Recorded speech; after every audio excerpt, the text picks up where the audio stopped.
Welcome, Central Indiana sports fans, to the Central Indiana Sports Report for my new podcast, Greg and His Friends Talk Sports. I'm your host, Greg Mengel, and every day for about 20 to 30 minutes, my friends and I are talking about what Central Indiana sports fans are talking about. Coming up on today's daily show, March 10th, 2026, Will Retherford shares his thoughts on what's going on with the Colts, plus NFL news from around the league. Then my friends Jake Dunn, Mike Hutsell, and Grant Shouse join me to make their predictions for the Big Ten tournament, which starts a little later this evening. And I caught up with my friend and our Pacers guy, Mike Rich, to find out what's going on with the Pacers. Before we get to all of that, I want to let you know what's going on at the Central Indiana Sports Report. Earlier Tuesday, we had a full Big Ten tournament preview with Jake, Mike, and Grant. Plus, Jake will return on Wednesday with his regularly scheduled Purdue report. And we'll have a Big Ten reaction podcast every night after the games, starting Wednesday for as long as Purdue or IU is alive, and maybe even longer. Plus, we'll have high school basketball regional previews, a couple of Class 2A previews later this week for games at LaPel and Frankfort. And my friend Kevin Helfrich will join me on Wednesday's show to preview Indiana Wesleyan in the men's and women's NAIA tournaments. And we'll have lots of other stuff for you on Wednesday and the rest of the week. Thank you so much for joining us. My friends and I will be back tomorrow, and the next day, and the next day, and the day after that. After we released yesterday's podcast, there was more Colts news. They signed former Titans pass rusher Aiden Key for 2 years and up to $20 million. They also re-signed place kicker Blake Grupe. Of course, the big news on the first day of legal tampering is that the Colts announced they're re-signing Alec Pierce to a 4-year, $116 million deal, and they traded Michael Pittman Jr. to the Steelers for nothing. The deals were announced so late on Monday that we didn't get Will Rutherford's thoughts. Here he is with them, and as I assume, they're kind of the same as mine. I said on yesterday's podcast that I think you and I see this exactly the same way, and I just want to preface it with saying that Alec Pierce is a nice wide receiver. This is not based on whether he can perform as a wide receiver. Go ahead. Your thoughts. I completely agree. I will reiterate the point that he has improved each year that he has been in the Indianapolis Colts. Yes. But he's not worth $29 million a year in average annual value. He's just not. Greg, Amon-Ra St. Brown's making $1 million more a year in average annual value as Alec Pierce. And I get that deal happened a couple years ago, and you have to take into account the salary cap increase. But this is how you derail any opportunity for your team to compete for a championship for 5 years. They have replaced a more valuable receiver in Michael Pittman, who stylistically plays closer to what you expect your quarterback to play, being more of a possession receiver, big, open across the middle. That's not been Alec Pierce's MO. Nope. He performed well with Phillip Rivers, but he is a deep threat who is still working on developing his route tree. This just seems like an awful lot of money to me to still be kind of a work in project in terms of being able to run all 9 routes on the route tree. Greg, Well, it's a great move if he has 112 catches for 1,250 yards and 12 touchdowns next year. I agree. I mean, we could come back and that guy. We've never seen that guy. He had 80 targets last year. I mean, he was out targeted by Michael Pittman and Tyler Warren. He's not the go-to guy on third down. That was Josh Downs whenever it wasn't Michael Pittman. To me, if I'm Tyler Warren, I'm thrilled because now he's going to catch 115 balls next year from Daniel Jones without the competition for over-the-middle targets from Pittman. I struggle to see logistically where this makes sense. I hope that the talent evaluators for the Colts, that Pierce has been able to assume that role as a possession wide receiver for this franchise. When I turn on the tape, I don't see it. A wide receiver getting paid that much cannot have only 47 receptions on a year. Well, they traded one of their best 5 players on their team to clear cap space to sign an average starting quarterback and a number 2 wide receiver as a top end number 1 wide receiver. That's what they just did. I agree completely. And I love everything Michael Pittman's about as a competitor, as a player. He's just a great football player. He's a great football player, and I'm glad that he can go to a city that I think will appreciate what he brings. He's a very Hines Ward-esque wide receiver. I don't know that he's as talented, but that's the type of play style he has. And a city like Pittsburgh is going to really appreciate what he's able to give. He got that $20 million a year AAV value from the Steelers. Why couldn't the contract be reworked with the Colts? That's what I'm not. Like, Pittman is a far more valuable receiver to me in what he's able to do. Pass blocking, what he's able to do in terms of a 50 ball, jump ball type of receiver. I love his size over the middle. I think he's very physical. I think he's a good runner with the football. And he's just tougher than hell, Greg. He's just a tough football player. And that, to me, is why I look at this and just say, I think in a way they got a lot worse today by having a leader like him gone. Michael Pittman is not the reason the Indianapolis Colts have not been good over the last 3 years. You can point to some untimely drops. They've been competitive, but he has been a great leader for the team. Really sad to see him go, but I'm happy he's going to have a chance to go compete with a franchise that knows what it's doing. All right, well, we'll hear from you later this week on this podcast, and of course, we're going to have our new podcast coming up Thursday night into Friday morning. Looking forward to that. And of course, will be a recent guest on this show as well. Some more NFL news. Future Hall of Famer wide receiver Mike Evans is no longer a Buccaneer after signing with the 49ers. Rashawn Gary completes what essentially was a trade for Micah Parsons, going from the Packers to the Cowboys, exchanging pass rushers in the, last 6 months or so. By the way, the Packers received a 4th-round draft pick for Gary. The Browns have signed Titus Howard, so they continue to have one of the best offensive lines for no reason in the NFL. The Falcons picked up Tua Tagovailoa, and the Dolphins replaced him by signing Malik Willis. Super Bowl MVP Kenneth Walker is headed to the Kansas City Chiefs, and the Chiefs have also signed Travis Kelce, another future Hall of Famer, to a 1-year contract. Bring you more NFL news as it happens on this show and with Will Retherford and with Mike Hutsell later this week.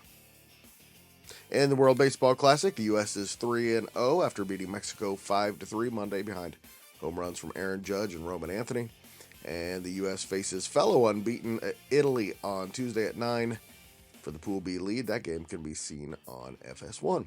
Puerto Rico, Japan, Venezuela, and the Dominican Republic are also unbeaten so far, and the knockout round begins Friday.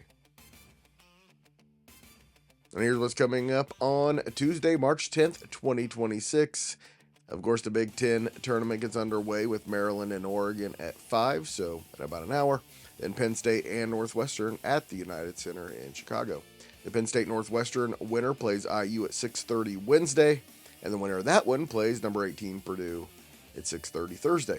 We'll have reaction after each night of the tournament, at least as long as Purdue and IU is playing. Not tonight, however. We're not going to be recapping Penn State, Northwestern, and Maryland, Oregon. Sorry. Number 3, Michigan.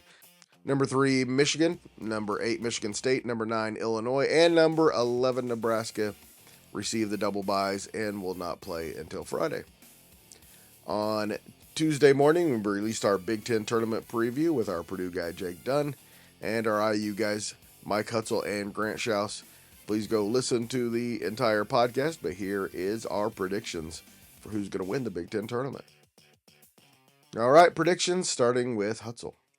I think it's going to be a State of Michigan final. I expect Izzo to be there.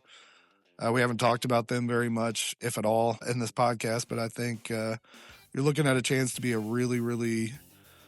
That's a team that I think can make a March run. They've got size. They've got guys who can shoot as opposed to years past, and they've got a great point guard. He can obviously get kicked out of any game at any time with his ability to mule kick guys in the nuts, but Michigan State I expect to be in the final. I think they'll be playing Michigan. I think Dusty May makes it 2 years in a row for the Wolverines, and Indiana fans get to cry a little bit more about that. You kind of beat me to the punch, Mike. I was going to take the same thing, Michigan and Michigan State. I'm going to change it up, I think.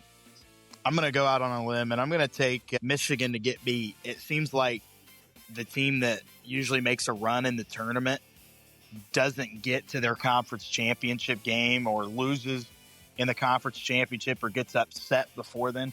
I could see Michigan getting upset before the Big Ten tournament championship game. I'm going to take Wisconsin and Michigan State in the championship and give me January, February, Izzo, April, May, June, and on to cut down the nets in Chicago and be technically the Big Ten's first representative in the NCAA tournament, Michigan State.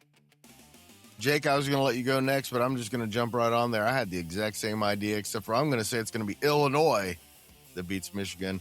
I think Michigan's guards have been not playing quite as well. They're ready to get beat, I think, just once in this tournament. Give me Michigan State over Illinois for the Big Ten championship, Jake. Now that we've kind of talked about it a little bit more, I'm going to admit I think I've been a little swayed here in terms of my selections. This will be Ohio State and Michigan's third time meeting, and it's really hard to beat a team twice. It's really hard to beat them three times. So I'm gonna go out on a limb here. Very bold prediction. Ohio State upsets Michigan. I like Grant's message there. So Ohio State beats Michigan. I'm going to take Illinois in the championship versus Purdue. Why not? Why not? If we're going out on a limb here, why not? Purdue's gonna get hot here in March, make the championship, but I think ultimately Illinois will get the best of them again there. So Illinois is the champion against 7 seed Purdue in the championship. All right, everybody, we'll be back on Wednesday night after the Purdue-Indiana game. Thanks, guys. We're not breaking down Rutgers on Wednesday. Rutgers, Minnesota. Jake, we need an emergency pod after the Pitt game tomorrow. So yeah, keep us posted. If you listen to the whole podcast, you find out that Jake is actually working at the ACC tournament, so he will be there for the horrible opening night of the ACC tournament in Charlotte on Tuesday night. The Big East and Big 12 also get underway this week. Butler faces Providence at 4 o'clock on Wednesday at MSG, with the winner facing top seed St. John's Thursday at noon. And in the NBA, the two teams with the worst record go head-to-head tonight in Sacramento at 10 o'clock. The 15-49 Pacers and the 15-50 Kings. It's the final game of a 4-game road trip for the Pacers, who are currently 0-3 out west. Here's a quick update with my friend and our Pacers guy, Mike Rich. Mike, you'll find no more dedicated Pacers fans than you and I. And I'm having a hard time remembering when the Pacers play right now. How about you? Tonight. Tonight. Okay, good. Yeah, they play tonight. Over the weekend, I kind of forgot that they were playing the Lakers and the Blazers until the games had started out west. Tonight in Sacramento, of course, the game between the two worst teams in the NBA. Loser leaves town in last place, Mike. Yeah, they both have 15 wins this year. So Sacramento just picked up, they're on a winning streak, so Pacers better be ready. What I was hoping for, Mike, was that by this time either Washington or Brooklyn would have won a couple more games and the Pacers could quit tanking and start winning some games and not have to think about this. But unfortunately, right now, there are 4 teams playing for those 3 spots for the best odds in the draft. Yeah, it's a tight race down at the bottom. Everybody wants to lose, Mike. Why not? The draft that is coming up and this year is just too good not to be in it. Too good not to be in it. The Kings are actually playing better than the Pacers as of right now. I think this is a game the Pacers are going to win tonight, Mike. Kings won their last game against the Bulls. Russell Westbrook, triple-double. I hope he gets another one tonight. I hope so. That'd be nice to see. I like Russell Westbrook that he just plays hard every freaking night. And if you're trying to tank, that can really be a detriment, can it? His whole career. has been his whole career has just been solid. Not a lot of winning lately. But it will not be a reunion with Domantas Sabonis because he will not be playing once again. And the Kings and Pacers 3 years ago had good draft picks, and then they both started making the playoffs, and now here we are again. But, of course, the Pacers have just been in the NBA Finals and think they're going to be again next year. The Kings are nowhere again. The Kings are not looking good for the future right now. And then the Pacers finally return home on Thursday against the Phoenix Suns and the Knicks before going out to Milwaukee and New York. Mike, I think you can get tickets pretty cheap. I got 2 games coming up. I'm going to see the Lakers and the Pacers and the Clippers and the Pacers. Back-to-back games. The 25th and 27th. That's right. The Pacers and the Heat play that Sunday, the next game. You want to go and make it 3 in a row? I could do that. I think parking will cost more than those 3 games. If you love the Pacers and don't mind a substandard product, shall we say, tickets are a really good price right now. It's a really good time to take your little ones because they don't know the difference between winning and losing. It'll just be a fun experience for a very low price, except for, of course, parking. I doubt Mike will be with us on tomorrow's show to recap the Pacers game. He'll be back when the Pacers return home against the Suns on Thursday and the Knicks on Friday. I've just decided in the last couple of minutes that I'm not going to have a Greg and his friends talk sports on Wednesday afternoon. Instead, I'm going to come back on first thing Thursday morning and the rest of this week. Do the show first thing in the morning so I can recap all of the conference tournaments for you for the rest of the week. So, breaking news. Greg and his friends talk sports as close to midnight as I can get it every day the rest of this week. And you were there when it happened. Not tonight, though. Wednesday morning. Nothing going on tonight except for 2 Big Ten basketball games. We will wait till Thursday morning. Just makes sense. Doesn't make sense if half the games are over and I'm trying to report that day's half and the rest of the games are still being played. So just decided kind of on the spot that I was going to do that. Love this music. I have a bluegrass outro and a jazz outro, and I love both of them.